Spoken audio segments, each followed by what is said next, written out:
Hello everyone, আবারও চলে এসেছি নতুন একটা ভিডিও নিয়ে। প্রথমেই সবাইকে জানাই শুভ সরস্বতী পুজোর অনেক অনেক শুভেচ্ছা। দেখতেই পাচ্ছ রেডি হয়ে বেরিয়ে পড়েছি ঠাকুর দেখতে যাওয়ার। প্রথমেই চলে আসলাম একটা স্কুলে, আর এই স্কুলটার প্যান্ডেলটা এত সুন্দর করে সাজিয়েছিল, খুব সুন্দর লাগছিল। তারপর চলে আসলাম আমরা একটা বান্ধবীর বাড়ি যাব, ওখানেই দুপুরের খাওয়া দাওয়া করে আবার আমরা ঠাকুর দেখতে বেরোবো। তো ওদের বাড়ি এসেও গেছি, আর আমাদের খেতেও দিয়ে দিয়েছে। মেনুতে কী ছিল সেটাও তোমাদের সাথে একবার শেয়ার করে নিলাম। তারপর আমরা বসে সবাই মিলে খেতে খেতে অনেক গল্প করছিলাম, আর ওদের দিকে ক্যামেরাটা ঘোরাতে ওরা বারবারই বলছিল ক্যামেরাটা অফ কর। তারপরে খাওয়া দাওয়া করে আবার বেরিয়ে পড়েছে ঠাকুর দেখতে যাওয়ার জন্য। আর দেখতেই পাচ্ছ আমার পেছনে ওরা কি করছে, ওরা সারাক্ষণ ছবি তুলতেই ব্যস্ত।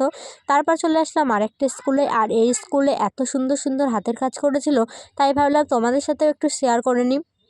দেখো হাতের কাজগুলো কত সুন্দর লাগছে। তারপর ঠাকুর দেখে আবার চলে আসলাম আমাদের স্কুলে।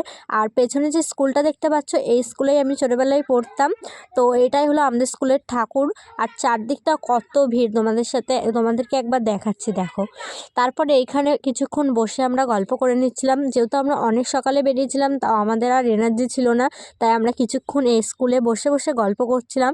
এখানে কিছুক্ষণ বসে গল্প করার পর আমরা চলে যাব বাড়ি। তো ভিডিওটা তোমাদের কেমন লাগলো অবশ্যই কমেন্ট করে জানিও। দেখা হচ্ছে পরের ভিডিওতে, ততক্ষণ সবাইকে বাই।